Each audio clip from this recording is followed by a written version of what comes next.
Hey guys, welcome you all. तो आज की वीडियो में we are going to study about the greatest leader of India and specifically the leaders of Bihar. ठीक, जिसमें कि सबसे ज़्यादा इम्पोर्टेंट हैं वीर कुंवर सिंह। क्यों? क्योंकि भाई जहाँ पर आप 60 की एज के बाद अपने बुढ़ापे की प्लानिंग करते हो कि हमने जीवन भर काम किया, हमने ये किया वो किया, अब हमें आराम चाहिए, वहाँ 80 साल की एज में जगदीशपुर बिहार में पैदा हुए वीर कुंवर सिंह क्रांति की लड़ाई लड़ते हुए नजर आते हैं। 1857 का रिवॉल्ट तो आप सभी को पता ही होगा।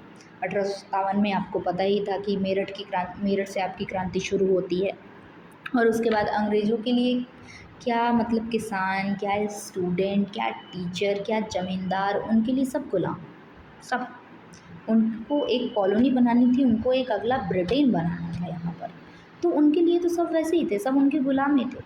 तो उसके लिए जो आवाज़ उठाया, उन सब चीज़ों के लिए जो आवाज़ उठाई गई, वो सब कौन थे? हमारे देश के ग्रेट लीडर्स थे।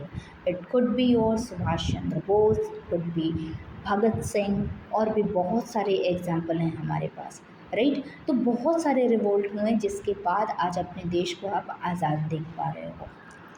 आज़ादी की लड़ाई के क्रम में वीर कुंवर सिंह के बारे में ये याद किया जाता है कि जब इनके हाथ में अंग्रेज़ों की गोली लग गई थी, है ना, छू कर निकल गई थी, मतलब इतना कुछ हार्म नहीं हुआ था, तो इन्होंने क्या किया ना, अपना हाथ काटा और गंगा में फेंक दिया।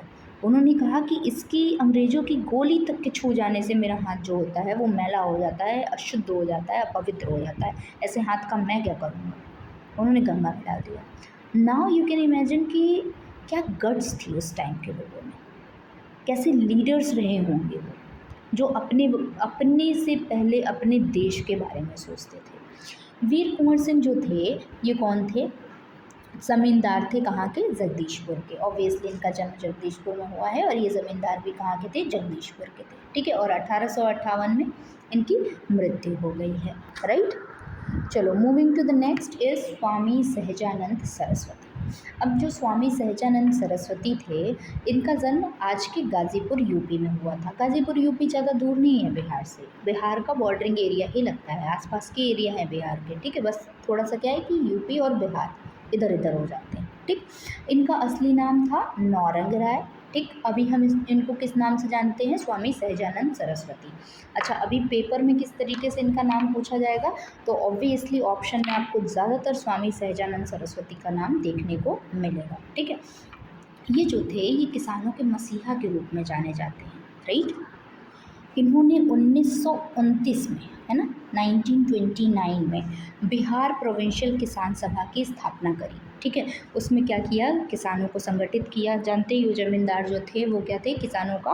किसानों का दोहन करते थे, शोषण करते थे। तो उसके लिए इन्होंने क्या किया? उसकी आवाज़ उठाने के लिए इन्होंने क्या किया? बिहार प्रोविंशियल किसान सभा 1929 में बनाया, ठीक। और बाद में इसको जाके ऑल इंडिया किसान सभा के साथ 1936 में मर्ज कर दिया। क्यों मर्ज कर दिया? क्योंकि एक छोटी सी जो संस्था है, मतलब एक छोटी सी जिसमें कम लोग हैं, है ना, उसको हम क्या करते हैं, किसी बड़े ऑर्गेनाइजेशन में जाके अगर मर्ज कर देते हैं तो उसकी शक्ति जो होती है वो बढ़ जाती है, ठीक। तो इसको किसमें इन्होंने मर्ज कर दिया? ऑल इंडिया किसान सभा में 1936। अच्छा, शक्तियाँ बढ़ा के इन्होंने किया क्या? शक्तियाँ इन्होंने बढ़ाई मूवमेंट के लिए। मूवमेंट कौन सा था? बख्श मूवमेंट। इसको लिख लेना आप, बख्श मूवमेंट, राइट। इस मूवमेंट के दौरान इन्होंने क्या करा? पूरे के पूरे किसानों को लेके विद्रोह छेड़ दिया। तो ये थे आपके कौन? Swami Sahajanand Saraswati. Now the third very most important, Tara Rani Srivastava. Tara Rani जो श्रीवास्तव हैं, उनका भी जो अभी मिल गया मेरे को हाइलाइटर। हाँ, तो ये जो तारा रानी श्रीवास्तव हैं, इनका जन्म कहाँ हुआ है? आज का जो सिवान है ना, सिवान आपने देखा होगा बिहार का अगर मैप, ठीक है, इट विल लाइक दिस। यहाँ पर आपका क्या होता है? सिवान पड़ता है बिहार में, ठीक। तो सिवान में इनका जन्म हुआ था और ये भी एक इम्पॉर्टेंट फ्रीडम फाइटर थी, ठीक है। जब भी अगर वहाँ से पूछा जाएगा, आपके बीपीएससी से पूछा जाएगा कि फीमेल लीडर्स का नाम, तो उसमें तारा रानी श्रीवास्तव, अभी आप एक आगे देखोगे प्रभावती देवी, उन दोनों का नाम आपको थोड़ा सा याद रखना पड़ेगा। और ये भी आपसे पूछा जाएगा कि ये किस मूवमेंट से जुड़ी थी। तो ये किस मूवमेंट से जुड़ी थी? क्विट इंडिया मूवमेंट से जुड़ी थी। गांधी का था ना ये क्विट इंडिया मूवमेंट, तो गांधी की ये क्विट इंडिया मूवमेंट से जुड़ी थी। अब सोचो इनके बारे में क्या इंटरेस्टिंग फैक्ट्स हो सकता है। इंटरेस्टिंग फैक्ट्स ये है इनके बारे में कि इनके हस्बैंड की डेथ हो गई थी ड्यूरिंग द प्रोटेस्ट, फिर भी इन्होंने बिना कुछ देखे बिना कुछ जाने ये बस लड़ती रही, अपने देश के लिए लड़ती रही। इन्होंने इन्होंने ध्यान नहीं दिया कि इनके हस्बैंड की डेथ हो गई है। सोचो आपकी मतलब किस तरीके की ये देशभक्ति रही होगी कि मतलब आप जो है आपका कोई बहुत खास चला जा रहा है फिर भी आप अपने देश के लिए खड़े हो, तो ये एक बहुत बड़ी बात है। ठीक है, यहाँ तारा रानी श्रीवास्तव की पिक्चर आप देख सकते हैं, बड़ी ही प्यारी लग रही हैं और इनका जो काम है वो भी बड़ा उम्दा लेवल का है। चलो, the next is Shri Krishna Sinha. ये कौन है? श्री कृष्ण सिन्हा। ये आपके बिहार के पहले सीएम हैं। बार बार क्वेश्चन फ्रेम होता है कि बिहार के पहले सीएम कौन थे, तो श्री कृष्ण सिन्हा कौन थे? बिहार के पहले सीएम थे। इनको बिहार केसरी और लॉयन ऑफ बिहार के नाम से भी जाना जाता है। क्या बोला जाता है? लॉयन ऑफ बिहार और बिहार केसरी। ठीक है, ये क्या थे? नवादा में इनका जन्म हुआ था, आज के बिहार में, है ना। कहाँ जन्म हुआ था वो तो देखना जो है, कभी कभी क्या होता है ना कि एग्ज़ाम में आ जाता है कि किस एरिया से बिहार के ये रिलेटेड है। तो नवादा वैसे आपको पता होगा, अगर आपने वो बिहार चैप्टर देखी है ना तो उसमें नवादा का जिक्र होता है एक बार। ठीक है, तो नवादा जो बिहार में है वहाँ पे इनका जन्म हुआ था। ये कौन है? First chief minister of Bihar हैं, जिनका कार्यकाल कितना दिया हुआ है? 1946 से लेकर 1961 तक। ठीक है, who played a key role in abolition of zamindari system in Bihar as chief minister. कौन, किसने किया? देखो, चीफ मिनिस्टर की बात आती है तो आप श्री कृष्ण सिंह को पकड़ोगे, श्री कृष्ण सिन्हा को पकड़ोगे, राइट, क्योंकि यही क्या थे उस टाइम पे आपके चीफ मिनिस्टर थे। अगर आपको ये भी पता है कि उस टाइम पे चीफ मिनिस्टर कौन था, तब भी you can easily handle your question. यहाँ पर देख रहे हो आप 1946, ऑब्वियसली 1947 में आपका जो कंट्री है वो इंडिपेंडेंट हुआ है, लेकिन इनका जो सीएम का कार्यकाल कब से देखा जा रहा है? 1946 से लेकर 1961। This is the long continuous tenure in Bihar. चलो अब आगे देखते हैं। देखो, ही इज़ अनुग्रह नारायण सिंह। ठीक, अनुग्रह जो नारायण सिंह हैं, इनका जन्म कहाँ होता है? औरंगाबाद, बिहार में। इनको हम किस नाम से पुकारते हैं? बिहार विभूति के नाम से भी इनको जाना जाता है। और इनसे जो फॉरमोस्ट इम्पॉर्टेंट जो क्वेश्चन बन सकता है ये क्या है कि ये first deputy CM of Bihar है। ठीक, देखो, एक सीएम होता है, उसके नीचे कौन होता है? डेप्यूटी सीएम होता है। ठीक, सीएम फिर डेप्यूटी सीएम, राइट। तो ये पहले डेप्यूटी चीफ मिनिस्टर थे बिहार के। ठीक, फ्रीडम फाइटर भी थे, एडमिनिस्ट्रेटर भी थे, पॉलिटिशियन भी थे। ठीक, और मॉडर्न जो बिहार है उसको बनाने में इनका एक महत्वपूर्ण योगदान माना जाता है। तो ही इज़ अनुग्रह Narayan Singh. I am sure कि नाम तो आपने ज़रूर ही सुना होगा इनका। और जब भी कभी आए कि आपके क्वेश्चन पेपर में ऐसा कि आर्किटेक्ट ऑफ मॉडर्न बिहार कौन है, तो आप याद रखना कि वो कौन है? अनुग्रह नारायण सिंह है। So now we all have Jayaprakash Narayan, एक ऐसा नेता जिसने सत्ता के सामने झुकना नहीं सीखा। Yes, you are listening right. और इसी वजह से इनको लोकनायक भी कहा जाता है। क्या कहा जाता है? लोकनायक भी कहा जाता है, क्योंकि इन्होंने ना सत्ता के सामने झुकना नहीं पसंद किया। इन्होंने 1975 में इंदिरा गांधी द्वारा लगाए गए इमरजेंसी का कड़ा विरोध करा था। अगर आपको पता होगा तो कि जयप्रकाश नारायण, देखो, पहले तो बहुत अच्छे सपोर्टर थे उस टाइम की जो गवर्नमेंट थी उसके, ठीक है, लेकिन बाद में जयप्रकाश नारायण के जो विचार थे वो गवर्नमेंट से नहीं मिले, और यही वजह थी जो इन्हें आज का लोकनायक बना गई, राइट। हालांकि वो बहुत लंबी स्टोरी है, उसमें नहीं जाएंगे, बस थोड़ा सा ऊपर ऊपर से देख लेंगे सो दैट हमें जयप्रकाश नारायण का जो फिगर है वो समझ में आ जाए अच्छे से, है ना, ताकि हमें याद रखने में मदद मिले उससे। देखो, 1975 से लेके 77 के दौरान है ना। ये जो वो पीरियड था जब हमारे देश में इमरजेंसी लगी थी, जबकि जब आपके जो गवर्नमेंट थी, जो इंदिरा गांधी थी, उनके जो इलेक्शन थे उस पे एलिगेशंस लगे थे। ठीक है, तो उन्होंने क्या करा था, इमरजेंसी लगा दी थी। आपको पता ही होगा कि इमरजेंसी के दौरान क्या होते हैं, आपके आर्टिकल 19 जो होते हैं वो सस्पेंड हो जाते हैं, राइट। आपका बोलने का अधिकार वगैरह छीन लिया जाता है, फ्रीडम ऑफ स्पीच वगैरह छीन ली जाती है। तो उसका इन्होंने कड़ा विरोध किया था कि सरकार को ये नहीं करना चाहिए, है ना। आप इमरजेंसी किसी गलत चीज़ों के लिए नहीं लगा सकते। तो बेसिकली इनका ये रोल था। इस तरीके से ये क्या एक इम्पॉर्टेंट फेमस फ्रीडम फाइटर बने। फिर एक सोशलिस्ट लीडर भी थे और एक मास मूवमेंट लीडर थे, लोक नायक थे। आप समझ रहे होंगे, लोगों का नायक इनको कहा गया। और ये जो इनका टाइटल है ना, लोकनायक, वो ऐसे किसी सरकार से इनको नहीं मिला था, किसी ऐसे राजनीतिक पद से इनको नहीं मिला था। लोकनायक जो टाइटल था ये इनको जनता ने दिया था। ठीक। He is the leader of the total revolution, संपूर्ण क्रांति के लीडर थे ये, जो कि क्या, करप्शन और मिस गवर्नेंस के अगेंस्ट थी। Obviously the same thing I will repeat कि जो उस टाइम की गवर्नमेंट थी उनके लिए इनका रोष था, क्योंकि उन्होंने गलत तरीके से चीज़ें करी थी। ठीक।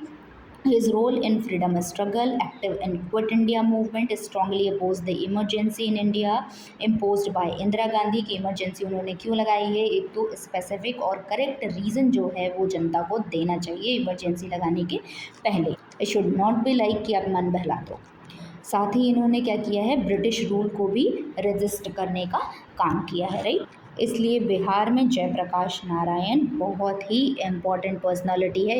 He is not important only in Bihar, जबकि आप पूरा भारत पढ़ोगे, सिविल सर्विसेज में भी आप देखोगे तो इनसे क्वेश्चन भर भर के पूछे जाएंगे। अब चलो आ जाते हैं प्रभावती देवी पे। प्रभावती देवी कौन थी? She was the wife of Jayaprakash Narayan. आपको समझ में आ गया है ना कि ये क्या थी, जो जयप्रकाश नारायण थे उनकी वाइफ थी। उन्होंने क्या किया है, सिविल डिसओबीडियंट मूवमेंट में हिस्सा लिया है।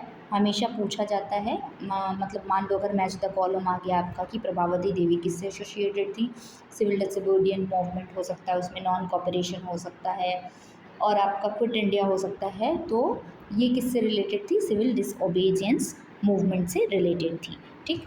She is also a freedom fighter, social worker, है ना। ये सब भी थी। ऑब्वियसली जो देखो, जो फ्रीडम फाइटर होगा वो सोशल वर्कर भी होगा, है ना। फ्रीडम फाइटर तो वही बनते हैं ना जो सोशल वर्कर होते हैं। हाँ, लेकिन थोड़ा सा इनकी कैटेगरी जो होती है वो डिफरेंट होती है। तो आप याद रखना, she was known for freedom, she was freedom fighter and social worker, right. चलो, now you have Rajkumar Shukla. पहले बड़े सारे क्वेश्चन आते थे राजकुमार शुक्ला पे, अभी मैच द कॉलम वगैरह कभी कभी देखने को मिल जाता है। ठीक है, वैसे भी बिहार के अगर बीपीएससी छोड़ दो तो और सारे जो स्टेट स्पेसिफिक एग्जामिनेशन होते हैं उसके लिए ये बहुत इंपॉर्टेंट है। तो राजकुमार जो शुक्ला हैं या राजकुमार जो शुक्ला हैं, ये किस लिए जाने जाते हैं, क्योंकि इन्होंने गांधी जी को इन्वाइट करा था। ठीक। चंपारण का जो गांधी का पहला मूवमेंट है, चंपारण से स्टार्ट होता है ना। चंपारण कहाँ पर है, बिहार में। बिहार में किधर है, एक मिनट लगे हाथ बता देती हूँ। देखो यहाँ पे वेस्ट चंपारण पड़ता है, यहाँ पे आपका ईस्ट चंपारण पड़ता है ना। तो बिहार के चंपारण में गांधी को इनवाइट करने वाला व्यक्ति कौन था, राजकुमार शुक्ला थे। तो इनसे ज़्यादातर यही क्वेश्चन पूछा जाता है कि कौन से मूवमेंट से एसोसिएटेड हैं, तो आप चंपारण बता दो। किसको महात्मा गांधी ने किसने बुलाया बिहार में, तो आप लगा दो राजकुमार शुक्ल। ठीक है, राजकुमार शुक्ल ने उनको क्या किया था, बिहार में बुलाया था, स्पेसिफिकली चंपारण में। तो चंपारण आंदोलन ही उसके लिए क्या हो जाता है, महत्वपूर्ण हो जाता है। और यहाँ पर 3 कटिया सिस्टम भी इम्पॉर्टेंट है, जिसमें कि फोर्स इंडिगो कल्टीवेशन करवाई जाती थी। फोर्स इंडिगो कल्टीवेशन से आप समझो कि जो नील की खेती होती थी ना, वो ज़बरदस्ती कराई जाती थी। ऑब्वियसली कुछ ऐसी फसलें होती हैं जिनको उगाने के बाद जो हमारी सॉइल होती है वो उतनी ज़्यादा फर्टाइल नहीं रह पाती है। तो उस तरीके की फसलों को, क्रॉप्स को उगाने के लिए, कल्टीवेट करने के लिए फार्मर्स बचते हैं, राइट। तो इसको यहाँ पे फोर्स किया जा रहा था, अंग्रेजों द्वारा इस चीज़ को फोर्स किया जा रहा था, राइट। और वो भी 320 पे, है ना। 3 कटिया सिस्टम अगर पूछा जाएगा तो 20 का ऐसे लिखना, 3/20। अब ये क्यों याद रखोगे आप, अब 3/20 का आप निकाल के देखो, ये कितना आएगा आपका 15%। ठीक है। तो जो आपके ये 15% होंगे, 15% of farmers land would be dedicated for the Indigo cultivation. ये कहना था ब्रिटिश गवर्नमेंट का कि आपका मान लो कि ये ज़मीन का टुकड़ा है, मान लो ये 20 हो गया, ठीक है। तो इसमें में से आप 3 भाग पे, ठीक, 3 भाग पे किसकी खेती करोगे आप? इंडिगो की खेती करोगे। ये ज़ोर ज़बरदस्ती कर रहे थे, इसीलिए ये आंदोलन शुरू हुआ था। चलो अब हम आ जाते हैं राजेंद्र प्रसाद पे, है ना। राजेंद्र प्रसाद भी इक्वली इम्पॉर्टेंट हैं क्योंकि आपको पता ही है कि ये हमारे इंडिया के फर्स्ट प्रेसिडेंट बने हैं बिहार की धरती से। तो प्रोफेशनली ये क्या थे? लॉयर थे, फ्रीडम फाइटर थे, और ये हमारे क्या बने? फर्स्ट प्रेसिडेंट ऑफ इंडिया बने इन 1952 1962, है ना। देखो, he is the only president to serve 2 full terms, और इनको भारत रत्न भी मिला 1962 में। ये तो मोस्टली लोगों को याद रहता है कि राजेंद्र प्रसाद को भारत रत्न मिला, ठीक है, लेकिन कब मिला ये भी थोड़ा सा याद रख लेना कि 1962 में क्या मिला है? राजेंद्र प्रसाद को भारत रत्न मिला है। इससे आपको ये याद रखने में आसानी हो जाएगी कि नेक्स्ट जो था वो प्रेसिडेंट, वो राजेंद्र प्रसाद तो नहीं थे। तो कभी अब मान लो आंसर लगाने को आ गया 1962 के करीब करीब में, तो आप लगा सकते हो कि हाँ उस टाइम पे ये नहीं थे। थोड़ा सा हेल्प मिल जाएगी, थोड़ा सा आप दिमाग चला पाओगे, ट्रिक हो जाएगी एक तरीके से। चलो, तो ये क्लोजली जो थे वो महात्मा गांधी से एसोसिएटेड थे, राइट। ये इन्होंने चंपारण में भाग लिया है, नॉन कॉपरेशन मूवमेंट में भाग लिया है, सिविल डिसओबीडियंस मूवमेंट में भाग लिया है, ठीक। और ये बिहार विद्यापीठ के संस्थापक भी रहे हैं, ठीक है। किसके संस्थापक रहे हैं? बिहार विद्यापीठ के। ये क्वेश्चन आ चुका है, that's why I have included this here. चलो, और इनका जन्म कहाँ पर हुआ है? सिवान बिहार में। सिवान बिहार में इनका जन्म हुआ है। ध्यान रखेंगे थोड़ा सा, क्योंकि आता है एग्ज़ाम में कि ये किस एरिया से रिलेटेड थे। क्योंकि देखो, जो फर्स्ट प्रेसिडेंट वाला पॉइंट है ना, बहुत ही कॉमन हो चुका है अभी, तो ये बच्चे बच्चे को पता होता है, तो इसलिए ये इसको इग्नोर करते हैं अभी के लिए। और आपको किस पे फोकस रखना है कि इनका जन्म कहाँ हुआ है? बिहार में हुआ है। हालांकि ये तीनों जो मूवमेंट हैं उससे ये जुड़े रहे हैं, और ये बिहार विद्यापीठ के संस्थापक रहे हैं। किसके? बिहार विद्यापीठ के, याद रखना है। तो चलो, हमने सारा कुछ कवर कर लिया है। अब हमारे जितने भी इम्पॉर्टेंट लीडर्स थे उनको हमने देख लिया है, जो भी पीपीएससी के पॉइंट ऑफ व्यू से इम्पॉर्टेंट थे। आई होप कि आपको समझ में आया होगा।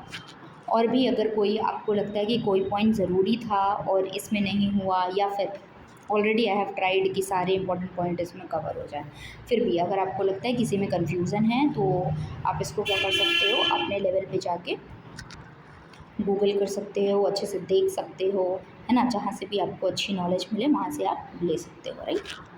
हाँ, लेकिन नॉलेज लेने के साथ ही आप पीवाई की उसको देखते चलना साइमल्टेनियसली, क्योंकि वो क्या होगा, वो आपको हेल्प करेगा समझने में कि इस तरीके से, मतलब इस तरीके के टॉपिक से किस तरीके के क्वेश्चन फ्रेम किए जा सकते हैं। तो चलो, अब तक के लिए बस इतना ही यहाँ पे, और फिर मिलते हैं आपसे नेक्स्ट वीडियो में एक नेक्स्ट टॉपिक के साथ, थोड़े से और क्वेश्चंस के साथ। ओके, चलो ठीक है, bye bye. Thank you so much for watching this video.